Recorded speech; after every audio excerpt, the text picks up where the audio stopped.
कहानी शुरू होती है एक छोटे से गांव के दृश्य से। गांव के मंदिर में एक पंडित जी रहते हैं जो अपनी बुद्धिमानी और पूजा पाठ के लिए मशहूर हैं। लेकिन पंडित जी में एक कमजोरी है, उन्हें खाना बहुत पसंद है, खासकर मिठाइयाँ और स्वादिष्ट पकवान। एक दिन पंडित जी को किसी ने बकरा उपहार में दिया।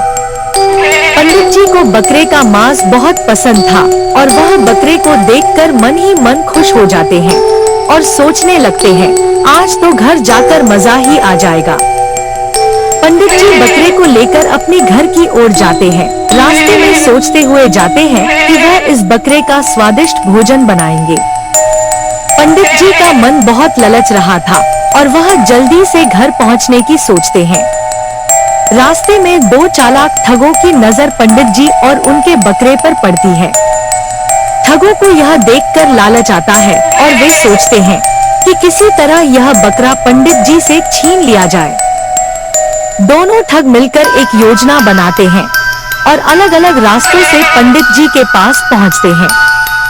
पहला ठग पंडित जी के पास आता है और कहता है, अरे पंडित जी, आप कुत्ता क्यों ले जा रहे हैं?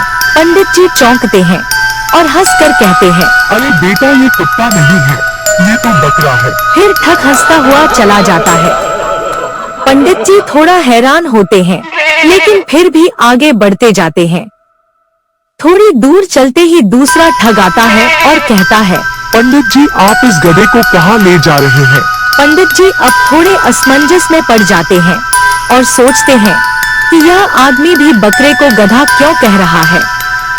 वह ठग भी हंसकर चला जाता है।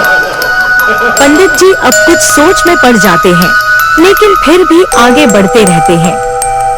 दोनों ठगों की बात सुनकर पंडित जी का धैर्य टूट जाता है। वह घबरा जाते हैं और सोचते हैं, ये दोनों लोग अलग अलग क्यों कह रहे हैं कि यह बकरा नहीं कुछ और है, शायद सचमुच में कुछ गड़बड़ है। पंडित जी डर जाते हैं और बकरे को वहीं छोड़कर भाग जाते हैं। दोनों ठग हंसते हुए बकरे को ले जाते हैं और अपनी योजना में सफल हो जाते हैं। पंडित जी ने दूसरों की बातों पर विश्वास करके अपना बकरा खो दिया। पंडित जी तेजी से भागते हैं और अपने घर पहुंचकर सीधे मंदिर में जाकर भगवान से प्रार्थना करने लगते हैं। वह भगवान से माफी मांगते हैं और कहते हैं, हे भगवान, मुझे माफ कर दो। मैंने लालच किया और इस भ्रम में पड़ गया कि जो मेरा था वह कुछ और है। अब मैं कभी ऐसा लालच नहीं करूंगा। दूसरी ओर दोनों ठग बकरे को लेकर जंगल में जाते हैं और खुश होकर आपस में बात करने लगते हैं। पहला ठग कहता है, देखो हमारी चालाकी कितनी कारगर रही। पंडित जी ने तो बिना सोचे समझे बकरा छोड़ दिया। दूसरा ठग हंसते हुए कहता है, यह दुनिया का सबसे आसान काम था। दोनों ठग आपस में हंसने लगता है, लेकिन तभी एक अनोखी घटना घटती है। जंगल में अचानक से एक बड़ा शेर आता है। दोनों ठगों को देखते ही शेर दहाड़ मारता है। ठग डर के मारे बकरा छोड़कर भाग खड़े होते हैं। शेर बकरे को छोड़कर ठगों के पीछे दौड़ता है और ठग जंगल की ओर भागते भागते बुरी तरह घबरा जाते हैं। इसी बीच गांव में पंडित जी की खबर फैल जाती है कि उन्होंने अपना बकरा छोड़ दिया है। गांव वाले पंडित जी के घर आते हैं और उनसे पूछते हैं, क्या हुआ पंडित जी, आप इतना परेशान क्यों हैं? पंडित जी गांव वालों को सारी कहानी सुनाते हैं कि कैसे दोनों ठगों ने उन्हें बेवकूफ बनाया और वह भ्रम में पड़कर बकरा वहीं छोड़कर भाग आए।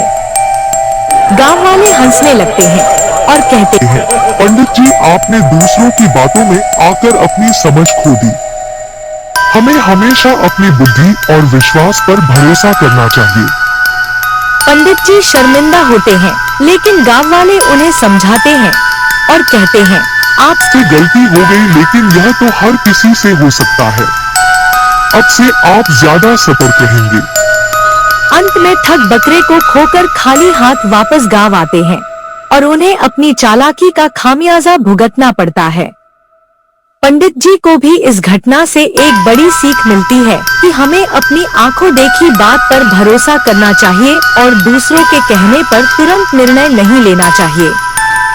लालच और भ्रम से बचो और हमेशा अपनी समझ और विवेक पर भरोसा करो। लालच और भ्रम में पड़कर सच्चाई को नजरअंदाज करना हमेशा हानिकारक होता है।